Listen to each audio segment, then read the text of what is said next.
I am a country boy. My name is Bill Carlson. I have an associate degree in animal husbandry, and all I ever wanted was to own my own feed store and raise a family. After finishing junior college, I married my high school sweetheart, Janice. We grew up together, and she was the only girl I ever imagined myself living with. She was a pretty brunette and had a nice body even after having 2 boys. I was proud to have her as my wife and would do anything for her. Janice had one problem. She envied people who lived the high life. She read the society pages in the paper and subscribed to all the magazines that covered the beautiful people. When she went to the dentist's office, she would read the automobile magazines, and she was familiar with all the fancy cars. She knew all the designers and was familiar with their clothing lines. She wanted to be someone more than anything, and I wasn't able to provide that for her. I took a job in Omaha at a fancy feed store that catered to the yuppie trade. This allowed us to be closer to the big city, and I could still work at what I loved. I liked my job and was good at it.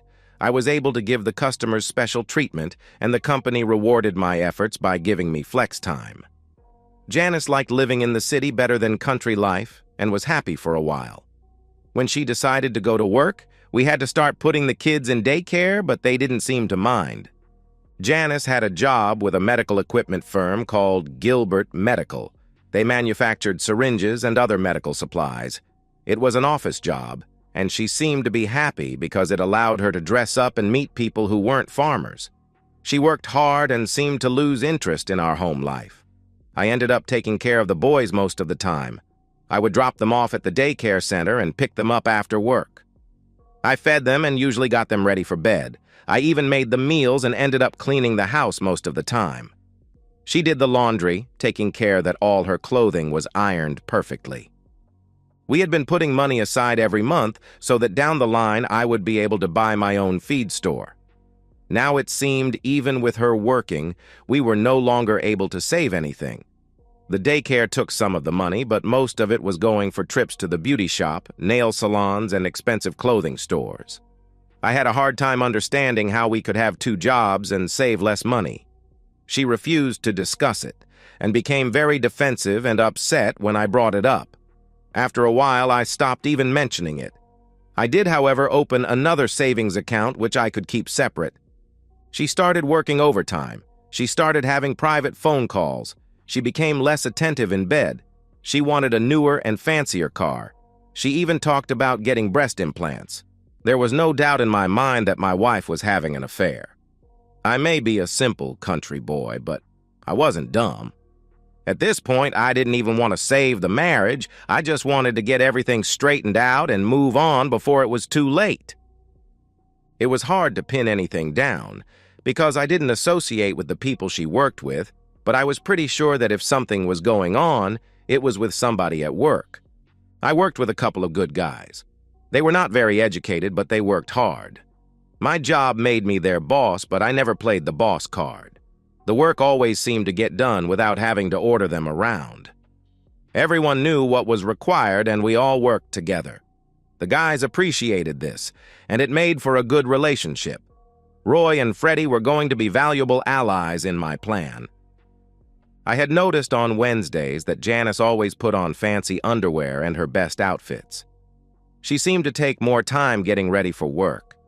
I figured that would be a good time for me to start. I told the guys what was going on, and they arranged to take care of my deliveries and appointments that day. I parked by the entrance to the Gilbert Medical Plant parking lot. It gave me a good chance to catch up on some technical reading that I was behind on. At about 11 a.m., Janice came out and got into her car. She wasn't too hard to follow, and in a few minutes, she parked at the Holiday Inn lot. She parked at the west end of the lot, far from the office. A few minutes later, a guy pulled up in a red Corvette and parked at the east end of the lot. I didn't recognize the car, but when he got out, Janice got out of hers. They walked to an outside room on the first floor, number 117, and then they went in. He already had the key. My heart dropped, and I felt a little sick in the stomach. All I did was confirm my suspicions. I had no idea what I would do next. I decided to leave and go back to work.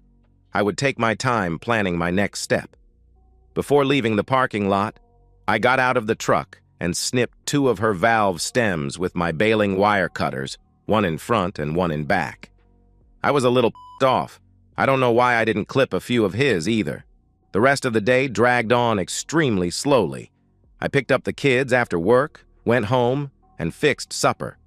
When she came in, I asked how her day was, and she said okay, except that she had a flat tire. One of the guys at work changed it for her. Nothing else was ever said about it. The next morning, I drove by the plant after dropping the boys off at the daycare. It didn't take me long to locate the red Corvette. As luck would have it, the guy had a reserved parking spot with a sign. I wrote it down. Ken Beauchamp, distribution manager. Roy's wife also worked at Gilbert in the personnel department. By that afternoon, I knew everything there was about good old Ken. The most important thing was that he was already married. He had received a reprimand for making sexual suggestions to one of the employees and had a few problems with his expense accounts. I got his address, phone number, cell phone number, and even his SSN. But I didn't know what I would do with this information. He was married for 8 years, and his wife's name was Amy. We put in a good day's work, and Roy, Freddie, and I had time for 1 beer before I had to get the kids. I still wasn't sure what I was going to do, but I was sure it would come together soon. I was trying to stay calm and logical about the situation, but I was really getting madder and madder every day. Once in a while, I found myself silently crying. I was hurt and felt like I couldn't fix myself. Having to live with Janice was getting more difficult for me. I just wanted it to end. I got another lucky break the next day when I remembered that one of my best customers, Marge Gilbert, was the wife of the Gilbert Medical Company president. I never met him, but she and I got along great. I was being especially friendly with Marge, trying to figure out if I could use our relationship to my advantage, when Marge's daughter Cindy came over. Cindy was in her last year of vet school. Marge went into the barn to do some work, and Cindy and I talked for about an hour. I enjoyed my time with her and felt a little guilty after I left, but it passed quickly. That weekend, I spent some time in the garage doing some welding. I took a small piece of flat steel and welded 4 sharp points to it. I made the points out of concrete nails so that they were really hard and stiff. The plate was about 6 by 6, and it was going to be my first step at getting my revenge by harassment. I saw Marge again on Tuesday. I was moping around a little while unloading the order, just not my jolly self. It got her attention. "Bill, what's the matter today? Why so gloomy?" "I have some personal problems, Marge. Sorry, I'm not good company today." "Let's get some coffee and you can tell me about it." We walked back to the house and sat down in the kitchen. It looked like the inside of a restaurant. Everything was stainless steel and granite. It was like a magazine. I thought to myself, Janice would love this. Marge set the coffee down and just leaned forward and said, "Well? How can you help me, Marge?" "Well, I don't know unless you tell me the problem." I really didn't want to talk to her about it, but finally decided maybe it could help. My wife, Janice, works at Gilbert Medical, and I think she is being coerced into having intimacy with one of her bosses, but I can't prove anything. "Why do you think this is going on?" "Little things mostly, but last week I found them both together at the Holiday Inn. My wife doesn't realize I know, and I don't know how to bring up the subject. I don't know if this is something she is being made to feel obligated to do, or if it is something she wants to do. Our family life has deteriorated to the point where she doesn't seem to care about the children or me. She appears to be keeping it a secret, and that is what really bothers me." "Who's the guy?" she asked. "I think his name is Ken Beauchamp. I don't know if Janice works for him or if they work in different parts of the plant. I never met him. Do you want me to see if I can help?" I paused a little and lowered my head. "If you think something could be done quietly, I would be glad to try it, but I don't want to raise a big stink." "Okay, let me look into it. I'll see you next Thursday with that delivery of oats." I thanked her, and as I got up to leave, I asked, "Where is Cindy?" "Back at school. She'll be home this weekend." Why don't you bring the boys up so she can meet them? Wow, this turned out far better than I expected. I am sure Janice will have no problem letting me take the boys on an outing. It might be a good weekend. The next morning, it was pouring rain. Janice dressed carefully for her special day again, and I said nothing while I watched. After dropping the kids off at the day center, I stopped by work. The guys were all set up to cover my morning shifts for me. Roy was going to use my truck, make my deliveries, and the log entries. I would initial all the entries after the times when I got back to work. Freddie brought his cousin's van to work, and I loaded a floor jack in the back of it. We had fastened my steel plate to the lift of the jack. We got all the trucks loaded, and after they took off for their deliveries, I left for the Holiday Inn. Right on time, Janice pulled in and parked in the same spot she did before. Ken was a few moments behind her and also parked in the same spot he did before. After they went into the room, I gave them about 10 minutes to get settled in. I removed the jack from the back of the van in the pouring rain and wheeled it down to Ken's car. I slid the jack under his engine block and jacked it up. It took only a few seconds till I heard the pop sound as the nails punctured the oil pan. I dropped it down and moved to the back of the Corvette. A few seconds later, I heard the same pops go into the fuel tank. Oil and gas were streaming out. I took the jack back to the van. The whole thing took less than a minute. I walked down to Janice's car and cut slices in 2-valve stems again. By then, I was ready to leave. I drove past Ken's car, flicked a lit cigarette out the window, and drove off. In my rear-view window, I saw the flames shoot up, and a few seconds later heard the explosion as I left the lot. I felt better. Janice came home from work a little late. She didn't eat any supper and went right to bed. I played with the boys for a while, gave them a bath, and tucked them in. I slept on the couch that night. Janice stayed in bed the next morning while I got the boys ready for daycare. We ate breakfast and left. She never got up. She never said anything. I didn't ask. Her car wasn't in the driveway. At about 9 a.m. after we got all the trucks loaded, I got a visit from Police Lieutenant John Fritz. He was a friendly enough fellow. Tell me about your work schedule yesterday. Just normal deliveries, nothing special. Why? Can you account for your time around noon? I went into the office and got the delivery logs from the previous day. I laid them in front of him. Each stop had the location, item delivered, time unloaded, and my initials. He smiled and snickered a little. That's a pretty good log. Do you guys do that every day? Would you like to see the logs for the last month? He shook his head, no, and smiled again. I didn't know if I should feel good or bad. Would you like to tell me what this is about? He seemed to be reluctant to go into details, but finally he opened up. There was a car damaged yesterday at the Holiday Inn in East Omaha, and we are trying to find out if anyone knew anything about it. Why me? I asked. Well, another car that was near the damaged one had 2 valve stems cut. The car belonged to your wife. We were wondering if it was a coincidence or not. First off, I don't know what my wife's car was doing in the Holiday Inn parking lot. And second, what connection did she have with the damaged car? The damaged car belonged to an associate that she worked with. Apparently, they had a lunch meeting with some company clients at the hotel, and everything happened while they were at lunch. Did you talk to the people they had lunch with? No, they couldn't remember their names. Do you want to level with me, or are we going to play games all morning? He leaned back in his chair and smiled. Do you know a fellow named Ken Beauchamp? Never met the man, and that is the honest truth, I replied. I believe you. I don't like to get in the middle of domestic disputes and hope I don't have to come see you again. Here's my card. Call me before anything else happens. Okay? He shook my hand. Sorry I had to bring this to your attention. If I can do anything to help, let me know. Okay. As he walked away, I said, Thanks, but you really didn't tell me anything. Put the pieces together, he replied. After work, when the kids and I got home, Janice's car was in the driveway. She was dressed casually and had supper ready. She said she didn't feel well and had called in sick. She still didn't say anything about what happened the day before, so I didn't bring it up. She went to bed early and I took care of the boys again and slept on the couch.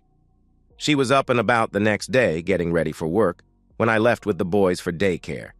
After dropping them off, I went by the doctor's office and requested a check for STDs. Work was normal for a Friday. When I got home, Janice was there again. After supper, I told her that I was taking the boys to spend the next day at one of my customers' farm. I asked her if she wanted to come along, knowing full well that she would find a reason to refuse. She said she had some shopping that she wanted to do, and I didn't push it any further.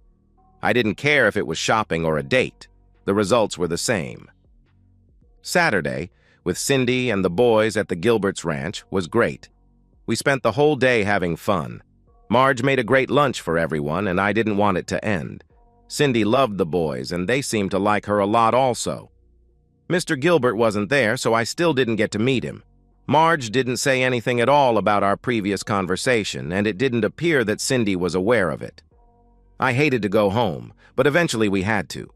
Janice didn't ask at all about our day. She just didn't care. The boys tried several times to tell her all the things they got to do, but she tuned them out. Eventually, they quit trying. She did ask why I wasn't sleeping in the bed anymore, and I explained that due to work problems I was tossing and turning a lot and didn't want to disturb her sleep. That was the last she ever said about it. The next week was totally normal. I noticed on her special day that she didn't make any special preparations, so I assumed the tryst for the day was canceled. That was fine with me because I had a lot of work to catch up with. I stopped in to see a divorce lawyer that I had heard about, and she gave me some handouts and brochures with lots of information. She had some fill-in-the-blank forms that looked interesting. Everything was back to normal till next Wednesday. She started off with a morning shower and then carefully did her hair. She had new black underwear and a new perfume. It even looked like new shoes. I was being careful not to let her see me looking, and I rushed out with the boys. I was sure this was going to be a date day. After dropping off the boys, I went by the plant and checked his parking spot. A new Porsche Boxer was sitting in his slot. I jotted down the license number and rushed back to work. The guys were as excited as I was about the new development. We rushed all the morning deliveries and fudged the logs again. I'm sure John Fritz could see through this ruse, but we did it anyhow. We had a free and long lunchtime. Roy continued with the deliveries. Freddie stopped by the swimming pool supply store and got 2 big bottles of hydrochloric acid. I went to spend lunch with John Fritz. John gave me a weird look when I walked into his office with pulled pork sandwiches, fries, and a couple of Cokes. I said hi and sat down across from him. He knew something was up and smiled from ear to ear. I said I thought we could have lunch together and he could bring me up to date on the car damage case. I had to figure out how to keep him busy for about 2 hours. It was going to be a long lunch. While I was trying to be pleasant, Freddie was down at the Holiday Inn parking lot. He found the Boxer and carefully poured acid all over the trunk, fenders, and deck. He slit the convertible top and poured acid all over the leather seats and the floor mats. The dash got a dose of acid also. For good measure, he put a box of mothballs in the gas tank. The naphtha would do a nasty job on the engine if anyone started it up. The acid that was left was spread across the top of the tires. Before he left, he snipped the valve stems on Janice's car again. It was all over within 15 minutes. The only bad part was that I didn't know how long the two of them would be in the room. John and I chatted about frivolous things for the longest time, until he finally said, "What the hell are you up to?" Just wanted to make sure I had a good alibi in case something happened to Ken Beauchamp's car today. What's special about today? The pulled pork sandwich was on special. I took out my cell phone and called the daycare center. "Hi, Carol. This is Bill Carlson. I am going to be tied up at work this afternoon and was hoping you could call Janice and ask her to come pick up the boys. Thanks.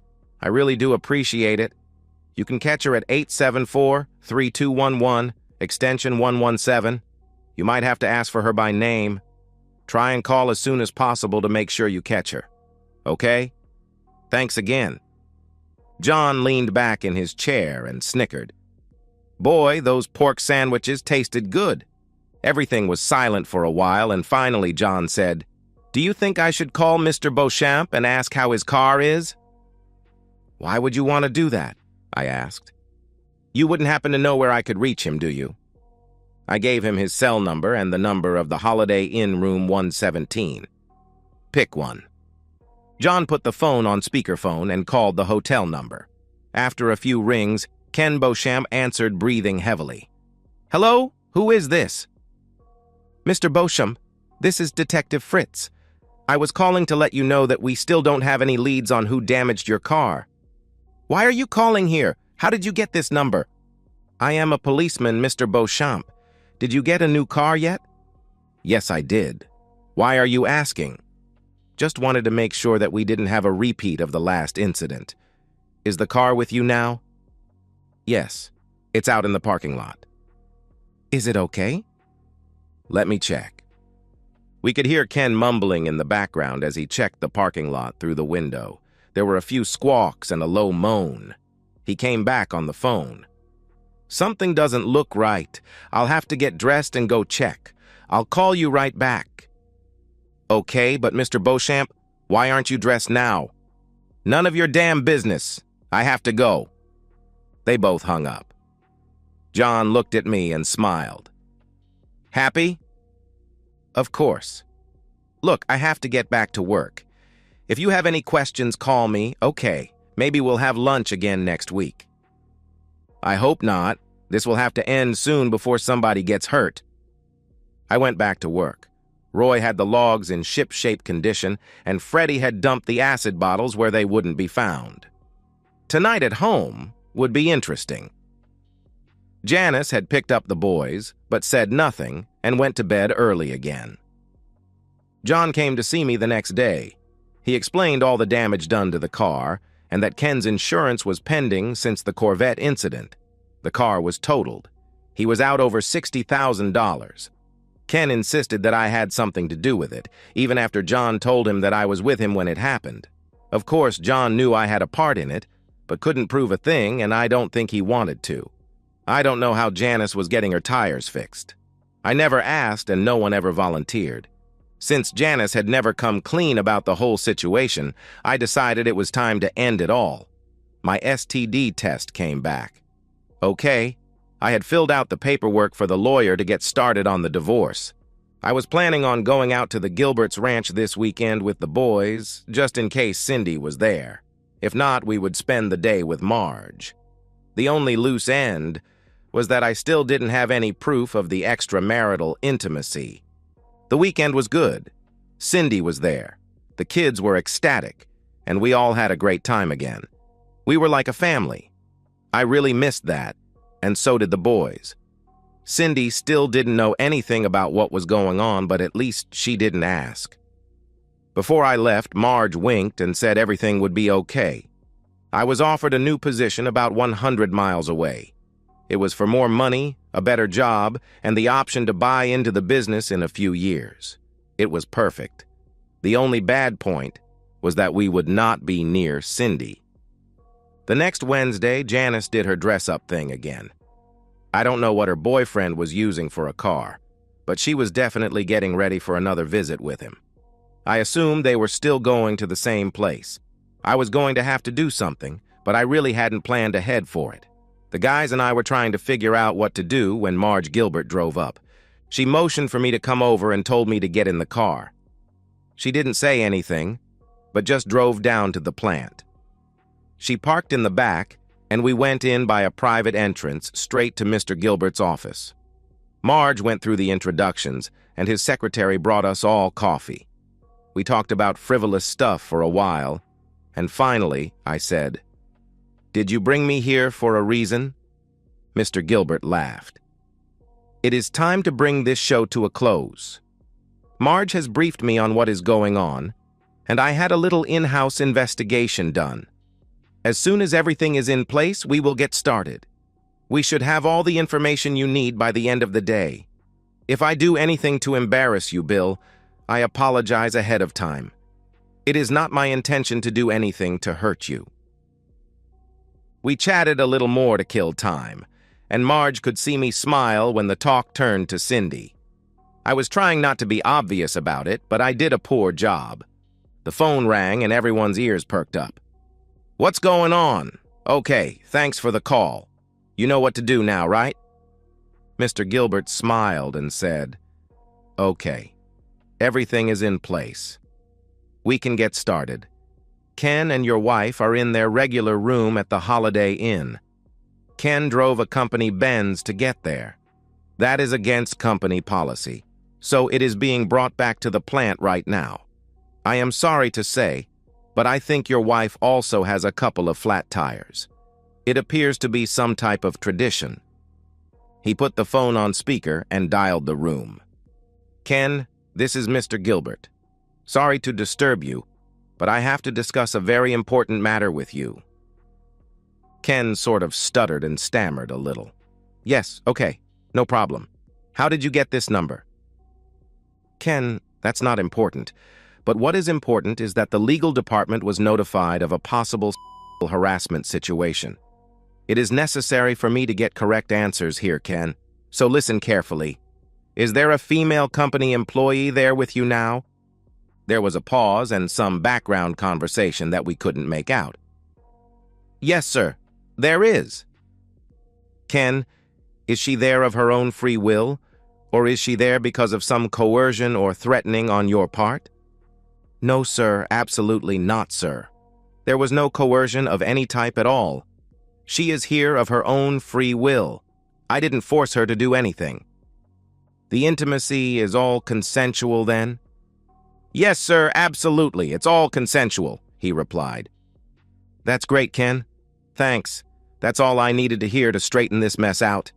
I really appreciate your honesty on this touchy subject. We'll get a statement ready to attest to that, and we'll be all set. Now, I need to also verify it with the young lady. Will you put her on, please?" There was a flurry of background noise again that we couldn't make out. Finally, Janice came on the line. "Sir, how can I help you?" "Janice, did Mr. Beauchamp coerce you or threaten you in any way to get to go there with him?" "No, sir. He didn't threaten me in any way." "That's good to hear. Then the intimacy was consensual and you were not intimidated in any way. Is that correct?" There was a pause again, and lots of muffled speaking. Janice came back on the line. "Yes, sir, it was consensual." "That's good to hear.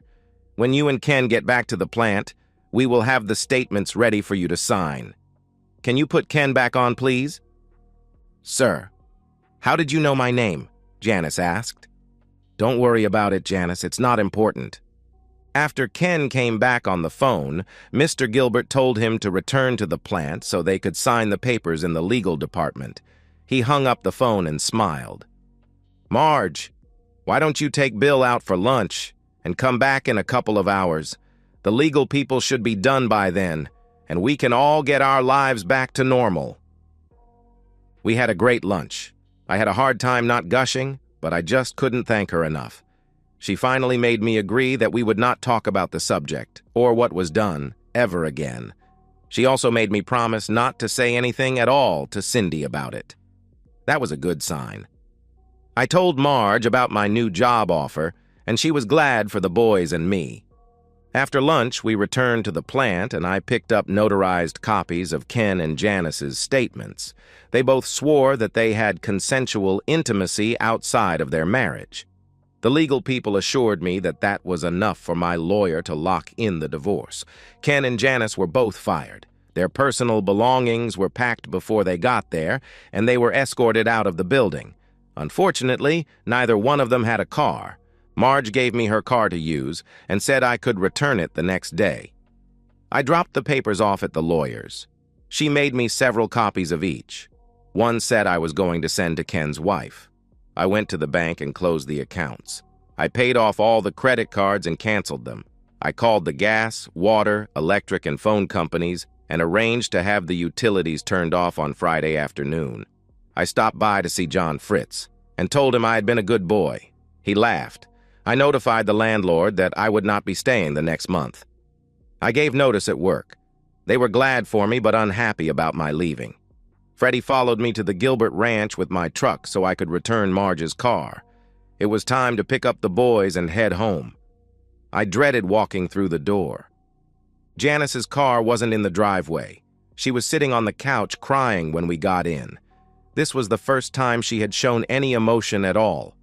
2 file boxes of her personal stuff from work were sitting there. I fed the boys and turned on the TV for them. I stood by her as if to give her an opportunity to speak if she wanted to. "You had to do it, didn't you? You just had to screw up everything in my life? Why the hell couldn't you just mind your own business? You had no justification to meddle in mine?" I was amazed. She still looked at the whole situation as if it all revolved around her. She cared nothing about the children or me. She gave no thought at all to Ken's wife, Amy. Our family, our life, and our plans all meant absolutely nothing to her. Her only concern was what she was doing at the moment. Nothing else mattered. I was relieved that I wasn't going to spend the rest of my life with her. I didn't say a thing. I went up and took a shower. Later, while I was getting the boys ready for bed, she went into the bedroom and closed the door. The next day, I took the boys with me to work. I just made sure that there were no loose ends and that Roy and Freddie were able to keep up with the system I had set up. We went to some stores and collected boxes for the move. I drove by the Holiday Inn, and Janice's car was gone, so I figured she had it repaired by now. Fixing flat tires must have put a big dent in her shopping budget for the last month. Janice wasn't home when we got there. We were only taking clothes and toys. I left everything else there for Janice to get rid of. Of course, she didn't know that by the next day all the utilities would be turned off. Damn, I was a mean son of a... As we were pulling out of the driveway, Janice was parking. She just stood by her car and watched us drive down the street. I took the boys to Chuck E. Cheese, and we spent the night at a motel. The next morning, I took the boys to daycare. I gave Carol some cookies and party favors and told her it was the boys' last day, and I wanted them to enjoy it with their friends. Before I left, she took me aside. "What was the deal with your wife last week?" "I didn't want to ask, but since you are leaving, I am dying to know. She was very upset when I called. She insisted on knowing where I got that number. And when I told her you gave it to me, she started swearing like a sailor. She didn't say anything when she picked them up, but I could tell she was really pissed. I'm sorry, Carol. I sort of set you up. Janice was having an affair. She was at the Holiday Inn with her boyfriend, and I was hoping if I got you to call and interrupt their party, that she would have second thoughts about the whole thing. It didn't work. She just ended up getting mad at both of us. I am serving her with divorce papers this afternoon, and the boys and I are leaving for a new job right after I pick them up. It was a cheap shot on my part, and I apologize for getting you involved. I went to see my divorce lawyer. She had everything ready. I was getting the kids, and Janice would have visitation rights anytime she wanted. That was fine with me because I didn't think she would be interested in them anyhow. Everything else was split 50-50, but there wasn't much to speak of. There was no alimony, no child support, and no cash settlements of any type. I left her all the furniture, appliances, and household stuff. I really didn't want them. She kept her car. I didn't want it because it kept getting flat tires. All I had to do was hand the papers to Janice. Unless she contested it, everything would be final in 3 months. A copy of Ken and Janice's notarized statement was attached to the divorce paperwork. A small margin note the lawyer made indicated that the statements would be kept private if all the terms of the divorce were agreed upon. There were no questions. The car was in the driveway, so I was sure she was home. I sat in the driveway for the longest time. I had loved Janice. She was the only girl I was ever close to. I figured our relationship was normal and had not even given it a thought that I was not providing what she was craving. She never let me know directly, and I was too dense to pick up all the clues. I had failed her in so many ways. What she did was deceitful on her part, but I felt some of it was because of my inattention. I knocked on the door of my own house, and it felt weird. She opened the door for me. She looked tired. She asked if I wanted anything to drink. I handed her the papers. She didn't open them, just looked at them and backed up at me. I looked at her and said, "Why?" I couldn't tell if she was mad or sad. After a few seconds, she finally opened up. "He smelled like aftershave. You smelled like fertilizer. He wore Armani suits while you wore jeans. He ate lobster and steaks while you ate ribs and burgers. He had a London Fog overcoat while you wore a Carhartt. He drove a nice fancy car while you drove a truck. He had manicured nails while yours were always dirty. He had a real job and you were still just a farm boy. Is this enough for you? I can go on all day if you like. I was hoping for a life that you couldn't give me. I am sorry that we got married, Bill. I married you for the wrong reasons. I should have realized that you would not be willing or able to give me what I really wanted. I saw you as a means of getting away from my parents and didn't think far enough ahead. I am truly sorry for that, but can't change the way I feel. I love my children, but I regret having them. I know that sounds terrible, but I do not seem to have a motherly instinct. I was hoping that by finding someone who could fill the empty holes in my dreams, I would feel satisfied. But it just made me less satisfied with my present situation.